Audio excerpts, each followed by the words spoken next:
Have you ever thought about starting your own podcast? When we were trying to get this podcast off the ground, we had so many questions. How do we record an episode? Where do we find background music? How do we get our show on Apple Podcasts, Spotify, and all the other places that people like to listen? And where do we find advertisers? The answer to every one of these questions is really simple. Anchor. Anchor is a one-stop shop for recording, hosting, distributing, and monetizing your podcast.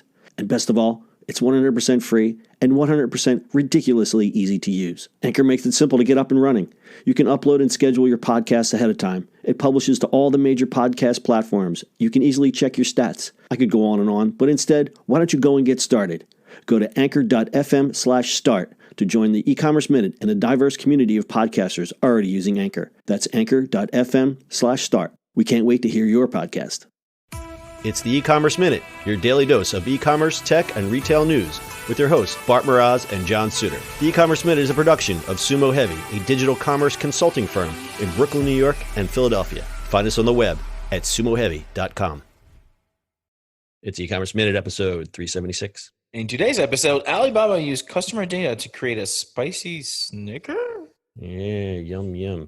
Brands are always looking for that secret sauce to figure out what consumers want and what the next big trend or flavor will be. E-commerce giant Alibaba compiles real-time data about their customers that help customers with their product development, especially brands who live in hopes of releasing their next hot product. One case in point, Alibaba helped Mars create a new flavor of Snickers bar for the Chinese market, all based on collected consumer data. Alibaba's insight into Mars' demographic gave them the info they needed to come up with a new flavor profile. The data allowed Mars to see that consumers buying chocolate also enjoyed spicy snacks, thus the creation of the Spicy Snickers bar. The Spicy Snickers candy bar is your standard Snickers that also incorporates Sichuan peppercorn, the source of China's famous mala, numb and spicy taste. The product came together in less than a year. A typical product cycle is around 3 years. It's clear that Mars was able to use this data to streamline its product development process to create a commodity that was near enough to guarantee a sure thing. This meant they didn't have to risk precious time and resources crafting something that consumers weren't interested in. The Spicy Snickers project also helped Mars China meet its goal for 10% of revenue derived from new products. Alibaba is able to gather so much data on its customers for a few reasons. One is its reach. Alibaba is not only the world's biggest e-commerce platform with over 600 million active users, it also operates China's largest online ad business and controls a vast segment of financial transactions via Alipay. It also controls China's versions of YouTube and Netflix and owns the Hema supermarket chain, as well as a department store franchise. The second reason is privacy in China is less of an issue and data collection is much easier. Grab that data. Hey, John. Yeah. On this read, it sounds like you actually were eating spicy Snickers. I have that mala in my mouth. My numb face. That was a rough read there, bud. Well, what you won't hear in the edit is me trying to say spicy Snickers bar. 5 times as fast. Spicy Snickers bar. So this is kind of interesting. I mean, they gather data about everything, right? So it makes sense for them to kind of bring this to the world. I wouldn't want any. I mean, to me, Snickers is sweet and chocolatey and all that stuff. Spicy is like, whatever. Right. But the Chinese palate is a lot different. That's true. You know, you get a lot more spice. I would actually like to get my hands on one of these, and I'm sure I could probably get it via Alibaba somehow.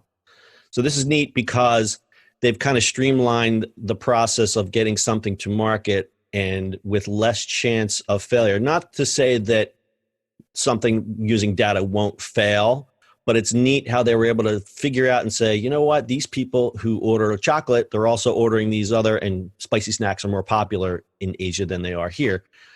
They said, well, you know, we correlate the two, let's try to do this. And they beat the time to market, you know, by 3 years, which is pretty amazing. Right. But the advantage Alibaba has, which e-commerce companies, including our big guy Amazon, does not, is they have Alibaba has online and offline data to learn about the consumer behaviors. So they merge the two because people who shop online may shop differently offline because it's obviously a different environment, and they can take those two and merge that data because they own it all. They own everything. So it's like they can really see about what the customer wants. It's privacy is a lot different in China because it came along a lot later and it came along a lot faster. And I don't think people think about privacy, and also because it's still a communist country. So I don't know how that works between the two, but privacy is a completely different thing in China, and they're more more willing to just give up their information. But you can see how that is kind of creating innovation. So there's a big trade-off there. Mm-hmm. But data can't win every time, because sometimes there's just intuition.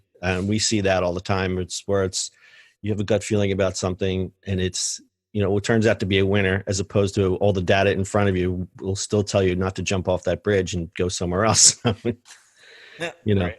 The one quote I wrote is, "No one told Steve Jobs they need an iPhone. Consumers can only tell you their problems and needs, but you still need creativity. Creativity always wins." It does indeed, my friend. It does indeed. All right. So we will have this article on our website, ecommerceminute.co. Bart, do you have anything to add to this story? Spicy. Snickers. Spicy. I think it's time for lunch. All right. That's your e-commerce minute for today. We'll see you on the internet tomorrow. That's it for today's show. If you like the show, do us a favor and subscribe, or leave us a review on iTunes. And don't forget, you can now listen to the e-commerce minute on your Amazon device. Just add e-commerce minute to your flash briefing. And finally, if you have a comment or suggestion, or just want to say hi, find us on social media @Sumo Heavy.